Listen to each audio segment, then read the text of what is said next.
Hey guys, it's Steppy from Gaming's Class. So today I'm going to be analyzing Paparazi from Vici Gaming, one of the best carriers in China right now, where he plays Slark. So this video is mainly going to be revolved around Slark, how to play Slark better, some of the timings you should be looking out for, and some of his strengths in the game. So getting into the game, the first thing we're always going to want to do when playing Dota obviously is figuring out what lane we're going to be playing against. So in this game he's playing safe lane Slark, so we're going to look at their heroes and try to figure out the lanes. Storm almost always going to go mid, not always, but as I say, most of the time he's going to be going mid. Eurus is safe lane with a +5 tree, and that leaves Beastmaster and Clinks, so we're gonna assume it's a +4 Clinks and a +3 Beastmaster, just due to the fact that this hero has been experimented quite a bit recently. If you like this type of content, go to gamersclass.com. For just $5 a month, get your replays analyzed, join monthly live sessions with pro players, get access to our entire content library, win prizes, and more with our supreme Dota 2 membership. So talking a little bit about Slark here, things that we're going to be wanting to do in the lane is obviously using our Essence Shift. This is our strongest ability in the laning stage, which allows us to outtrade any melee hero pretty much, or any hero that we're able to get onto hits with. We're always going to win the trade due to the fact that we're stealing 3 agility and they are losing 1 of all attributes. So talking about his item decision here, I think it's a very clever item decisioning from him. You notice that he's only got 3 tangos, it's not a lot of regen, and I think the reason for this is that he's laning with an IO, and the IO actually has quite a bit of regen for him. You can see here the IO is giving him regen through the link with Ring of Regens, and he's also got tangos, so he's going to have a ton of regen in lane. And then also you can see he picks up a Ring of Protection, and I think this is due to the fact that Beastmaster has balls which he's going to summon and that are going to be hitting him a lot in the lane. So this 2 armor can help quite a bit in that aspect, and more so even that there's a Clinks, and Clinks is a hero that's just going to be sitting in the lane and spamming his W on the Slark or the IO without aggroing creeps. So this is going to be very helpful in terms of taking less damage against these 2 heroes that are going to be wanting to click him quite a bit. And then also the Iron Branches, just stats and extra regen if you plant it, and then the Quelling Blade for easier CSing. Getting into the replay here, we see here the Beastmaster is showing, so he knows that the Beastmaster and the Clinks is here right now, but he's still not sure if there is a tree here, and now tree shows mid, you can see, so he's starting to play more aggressively here. It is kind of hard to fight into that though, due to the fact that he has 2 balls. The Clinks is going to be hitting him Orb of Destruction as well, so it's a good move there not to commit to fighting there, as he definitely would have lost that trade. These things are really important in Dota. If you take bad trades in situations like that, it can mess up your whole laning stage, so you always want to be aware of things. And here we can see he levels the Essence Shift and he's trying to steal as many stats as he can. They're not going to last through the lane, but he's doing a bit of damage to them and just trying to trade as much as he can. They don't commit for the runes. Like I said, they are pretty strong there. They have 2 boars, and the Clinks is able to just hit him pretty hard with his damage. He's got pretty high damage on level, and he seems to be carrying something out, and I would expect that to be extra regen, because as I say, they are going to be harassing quite a bit in this lane. You can see here the Clinks already is clicking the IO and the Slark quite a bit, and the Beastmaster too. And you can see he's happily trading with the Beastmaster and the Clinks as much as he can. As long as he's getting hits on them as well, they're going to be winning the trade. As you can see, he nearly even kills the Beastmaster there. He just does so much damage due to the fact that he's stolen so much agility. But because it's still level 1 Essence Shift, the stats don't last that long. They only last 15 seconds. So it's not a permanent thing right now, but you'll see once you get more levels into the lane, it's it lasts much longer, and it's going to get a lot harder for the Beastman. You can see here, he's just trying to close the gap between him and the Clinks and the Beastmaster as much as possible to try able to trade with him to get essence shift stacks. And you can see that the lane is naturally pushing due to the fact that they block the lane pretty hard. So he's going to be IO to try to get a pull off here if possible. That's going to help a lot with... you can see here that he feels pretty safe though. They don't really have any kill potential on him now that he has 2. They also have 2, so it's pretty even up until this point. But it is extremely hard for them to kill him unless he commits the pounce. And we can see he's trying to trade as much as he can. Just he's trying to get low in order to get as much value as he can out of the soul there. And he ends up miscalculating a little bit there, and he has to use the pounce, which I don't think he would want in that situation, but it ends up, you know, I guess he had to there, otherwise he would have died. But he did get a lot of value out of his soul there. Here we're seeing he's posturing very aggressively in the lane. I just want to mark this point right here. He's posturing very aggressively in the lane right here, and his IOs as well. And he's kind of putting his body between the creeps and the Beastmaster, saying to the Beastmaster, if you run up, I'm gonna start clicking and stealing your stats. And right now we see that because of that move there, they get level 3 before the Clinks and the Beastmaster. And I'm sure we're going to see him play aggressively now. You can see he instantly starts running at the Beastmaster. As soon as he gets level 3, he knows he's really strong, and he just starts running at him. And the Beastmaster can't actually do anything, and they end up getting a free kill there.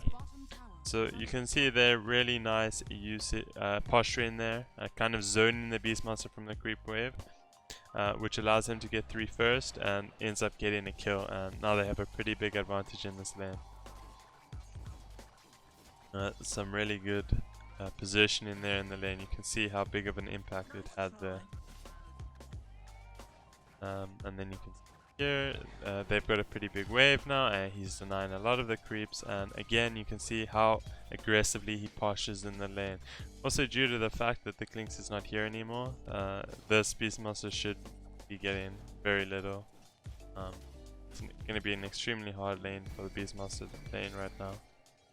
And you can see he's just denying every creep, and again this aggro, his positioning in the lane is very aggressive. And here we see the Kings arriving again, and I'm sure he's still gonna play aggressively as he can. Right now with the 2 boars, they're level 2 boars, and there's a lot of creeps in the lane, so it's a little bit hard to trade. But now that they heal up, he has boots. I'm sure he's feeling pretty strong, and he should be able to run down Eurus. You can see here with the boots, he just goes onto the Clinks, and he should end up getting a kill here.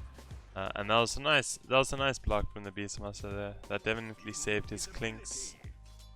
Nice play there from the Beastmaster and the Clinks. Kind of salvaging the lane a little bit, but the Slark is still extremely strong. And there, interestingly enough, we didn't see the Slark drop items for his IO. Looks like he's gonna go straight into the phase boots, and this is something that you're gonna see is very common on a lot of melee heroes in the safe lane. When you're playing against heroes like Clinks and Beastmaster that wanna like hit you a lot and have summons, right? Because basically having this armor is gonna be very good against the boars and the Clinks trying to click him the whole time. And right now you can see the Beastmaster's feeling that the lane is a bit too hard to just sit in and contest. It's like it's really strong at this point. So he's just pulling the wave. And we're gonna see Paparazi just maximize the farm and pull the wave to the big camp so he can farm the big camp as well as the whole wave here. And we see him going for the boar here so that he's not able to pull the next wave as well. Pretty important play there. Going for that boar there, not allowing the Beastmaster to just drag the wave around to the tower for free creeps like he did last time. Just talking about this a bit, this is something that you should only be doing when you feel like you can't be contested and the enemies are pulling your creep wave behind their tower, because you're going to get a lot more farm obviously when you're killing the big camp plus their wave, and you're just naturally going to be out farming them by a lot when you are able to do that. So situations where the enemies are skipping your waves or pulling your waves, keep in mind that pulling your wave to the big camp is going to accelerate your farm a lot, and it's definitely something you should be looking to do in situations where the enemy offlane is doing that. And here we can see he has phase boots now. At this point the Beastmaster has like no chance of contesting this lane at all, and you can see immediately he's trying to play aggressively as possible. He's even chasing after the Beastmaster here pretty deeply, and I'm sure we're going to see him save the pounce just to make sure he can't TP out. And once he gets very low here, we can see that he uses the pounce to secure that kill. Very nice aggression from him. He's really making this Beastmaster's life as hard as possible. This is what you want to be doing when you have such a huge advantage in the lane. You can see even though there he missed only maybe like, I think he only missed about maybe two creeps, but it was worth it for him to kill that Beastmaster. And at this point the Beastmaster, I don't think he could see it, but we could see there that the Beastmaster is jungling now. That's a really huge thing for the Radiant, forcing the enemy offlaner to the jungle when it's only level 5 at 7 minutes. It's pretty devastating for the Dire. So we can see here how aggressively he plays, and then now that he has 6 and he's just very far ahead of this Beastmaster, the IO actually ends up leaving the lane. The Beastmaster actually ends up killing his courier there with the board. That is unfortunate. Nice play from the Beastmaster,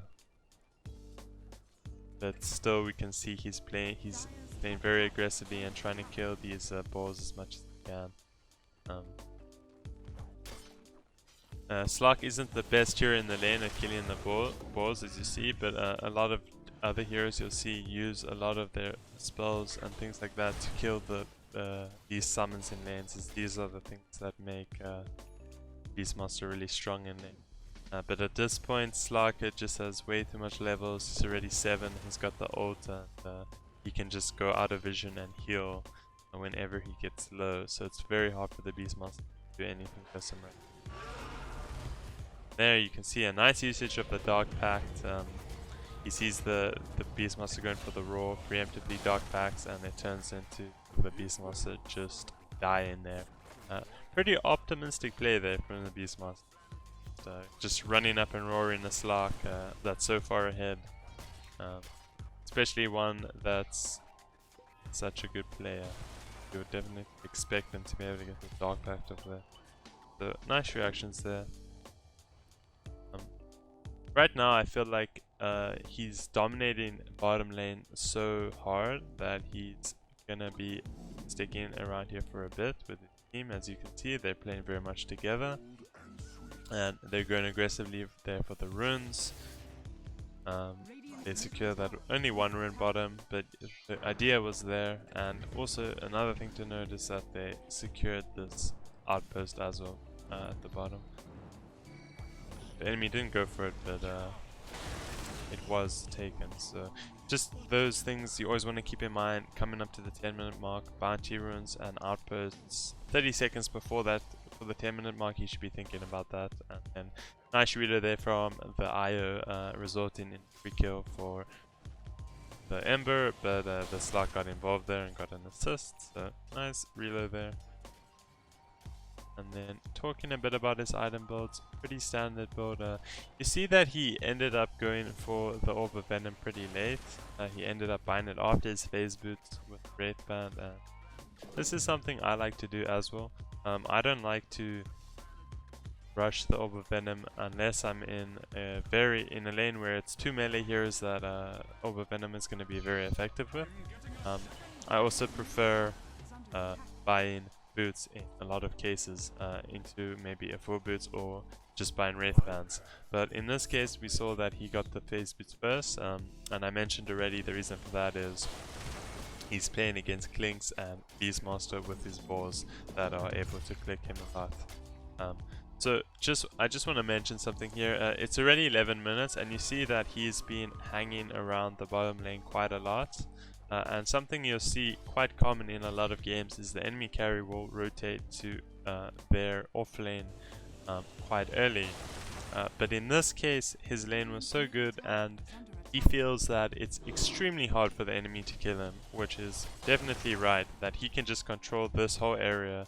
And also the fact that they have relocate, his IO can just pull him around the map to join engagements, meaning that controlling this bottom area and his Ember and mid laner are able to make plays around that area without him, and he can just join with reload is really good for the Radiant. So see a little bit more complex map movements in this game due to the fact that they have IO and his lane went so well. And there we see him coming very close to dying. Nice leap into the Roche pit, and he's lucky that he didn't get bashed there, otherwise he would have died. But again, you can see the reason why he's fighting so much is because he's so far ahead. When you are so far ahead in games, you definitely want him to be taking advantage of that, and we can see he goes into the diffusal blade first. This is the most common build on Slark right now. Almost 90% of the time you're going to be going diffusal blade first, simply because it's just such a good item to get kills and hunt down enemies. The old blade used to be like the shadow blade build or the blink dagger build, but that was quite long ago. In the most recent metas, we're gonna see almost always diffusal into like Echo Saber or SNY. As you can see here, he queued up the SNY. And another thing we see very common on Slark is SNY and Satanic build, which just makes it almost impossible to kill this hero. And again, we can see he uses his TP mid just to join as many engagements as he can. At this point, he's so farmed in the game. He has diffusal, and it's extremely hard for the enemy to fight into them, simply due to the fact that Slark is just... You can really see how some of those small plays in the lane that allowed him to dominate his lane so hard is translating into a really amazing mid game right now. And again, we can see now that he has this diffusal blade, he's playing very aggressively. Still playing around his vision, and basically any hero that comes into this area is just gonna die due to the Slark. Wrong.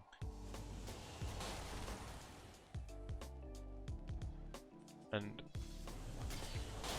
another really nice thing about this game is that he is playing with the IO, and the IO can kind of just relocate him to any point of the map where an engagement is happening, and he can just farm away here. His IO is farming with him, keeping his mana up the whole time. The Storm makes an ambitious jump there on the Slark. Seems like a very hard kill to get at this point.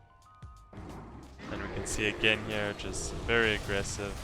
You can see something important there is that he saved the diffusal blade per active ability until after the Ursa ulted. He doesn't end up getting a kill there on the Ursa, but it's still important to always keep those things in mind. And here we see the Beast Monster actually roaring him, but his IO is keeping him so healthy. And this duo is looking extremely strong right now in this. A really nice ult there coming out from his Dark Willow, but it actually doesn't result in Storm kill, but they do get the Ursa. You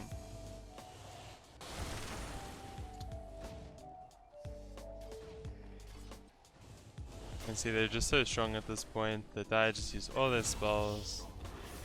They actually just dive in tier 2s at minute 16. He even ends up going back in there, pushing the limits pretty hard here.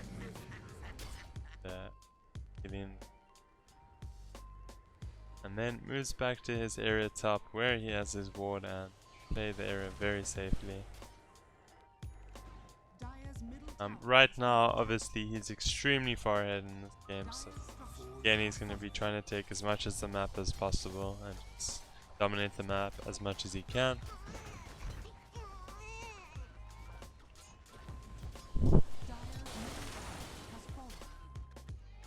And here they're even moving towards the bottom area, connecting with their Ember, even taking over the one area of the map where the Dire are able to play for the pass.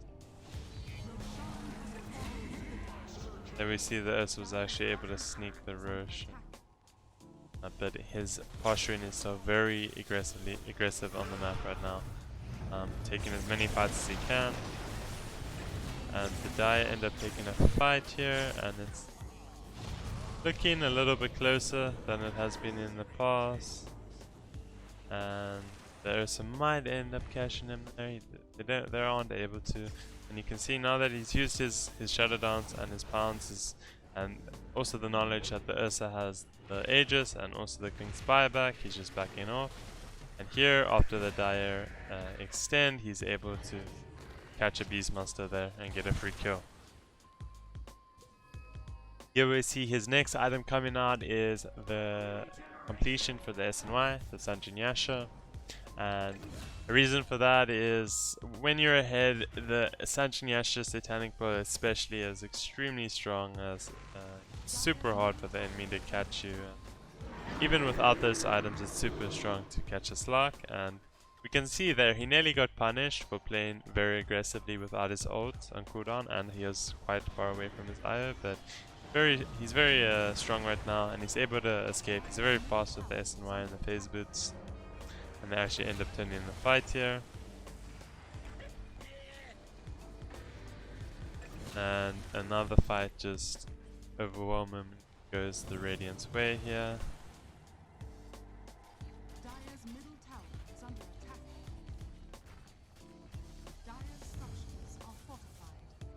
And we can see here, back to farming the whole Dire jungle, pushing very aggressively, and then just moving with its eye the whole time, looking for any reloads that they can.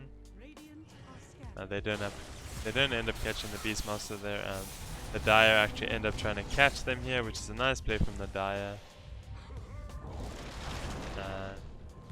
Doesn't end up getting caught there due to the root from not going through Shadow Dance anymore. Pretty lucky escape there. I think he wasn't aware of the fact that they were actually waiting there behind for them, but right now he's very strong. It's very hard for the Dire to kill him. And here we see again his teammate could go on the Storm in the Treant mid. Right now, they know that the Treant uses ult, and they're feeling pretty confident to fight. Like I said, even without his ult, he's feeling very strong. Even his Ember is getting really strong as well right now.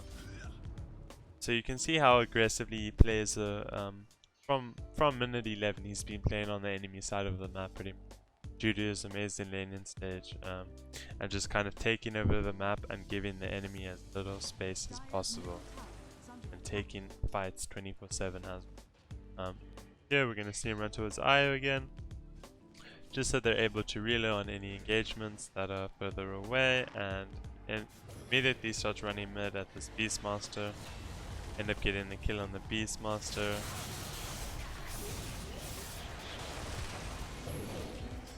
And he's playing very deep here, but it's extremely hard for them to kill him due to the fact that he still has his ult and his dog pack available.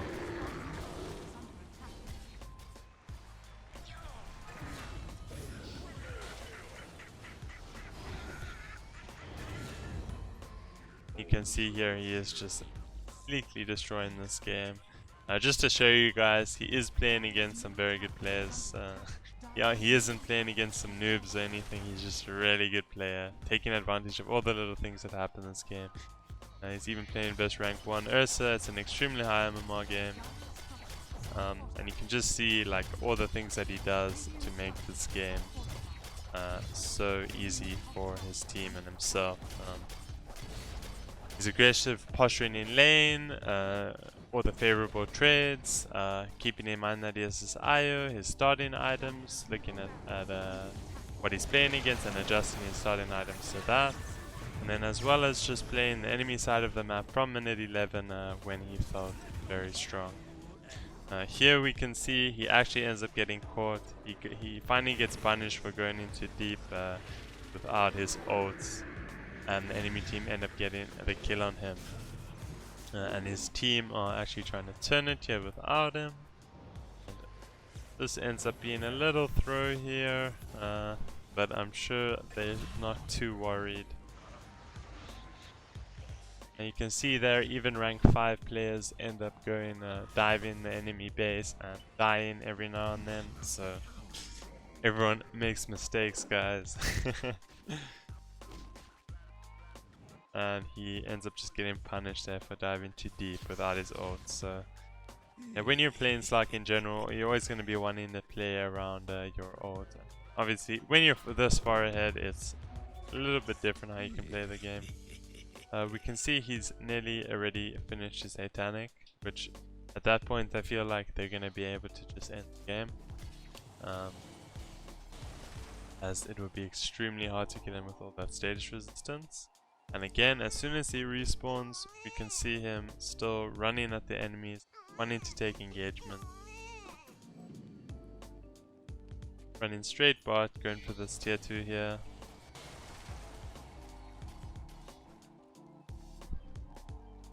And also sticking with this IO, just you can see his Willow is looking to maybe catch people and turn that into it. Again, we see him standing here on the high ground waiting for any movement, and his Void Spirit ends up catching him here. And Dai actually end up going on the IO there, and this isn't looking like the best fight right now, but his IO does end up buying back, and ambushes up here to the fight as well. He ends up actually dying again there, just due to the fact that the fight started really badly. You can see when your ult is used really early and you don't have a BKB or anything like that, you are quite vulnerable to dying. Even a Slark this far ahead is still dying in the fights, just due to the fact that his ult was used pretty early and he didn't have anything else to fall back on. So here we see the Dire actually making quite a little comeback in this game, getting the second kill on the Slark, and I'm sure he's probably gonna try finishing this item before he dies again, not play as aggressively as he has been playing. And we see here he TP's top, more safer area of the map, pinging rush. Now that the game has seemed to get a little bit harder, they want to try to secure the game by getting the objective. Here we see he sees 3 of them on the map here on his ward, so he feels very safe here to just run and take this wave. Also just due to the fact that it's extremely hard for them to kill him still. Even though he has died twice, it is still very hard for them to kill him. They end up taking a fight here, really close to the rush pit, and the Storm kind of ends up overextending there. It's a pain there with his life. And a really nice setup from his Dark Willow. You can see there, as soon as he gets rooted, he Dark backs out of it, and he's trying to go to this Ursa and just hit him right now. Just regarding targets in this game, I would say some of the best targets are the Clinks or the Treants, if they have detection for them. And then also when you're able to hit in like heroes like Ursa that are pretty tanky, like during the ult, and just being able to steal stats is like the name of the game for Slark. Basically in fights what you want to be doing is building up as much stacks as you can, and if you're getting low or you're forced to back in the fight, you want to back off a little bit and then re-engage after you've regen or whatever the case may be. You always want to be fighting around your essence shift stacks in this game when you're playing Slark. So keep that in mind as well. This is one of the hero's biggest strengths, is the fact that he's always stealing stats. And here we can see this game is actually stolen 29 permanent agility. That is pretty insane. Here we see they end up taking Roche after a pretty successful fight on the Radiant. They just immediately run at the Dire. You can see there he went for the... He was just hitting the Ursa the whole time. He just wants to steal as much stats as he can.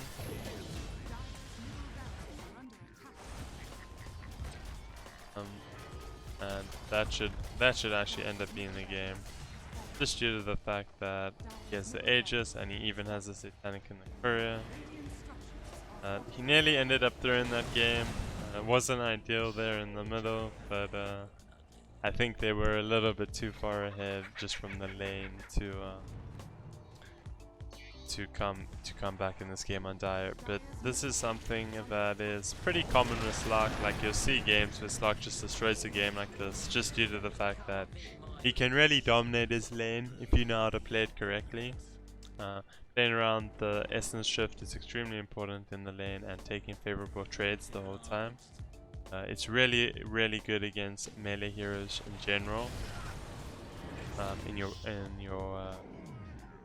pub games. So picking heroes against, it's good against Beastmaster. It's really good at trading against it, and Beast can never really kill him. It's also really good against Beast throughout the whole game due to the fact that you have Dark Pact.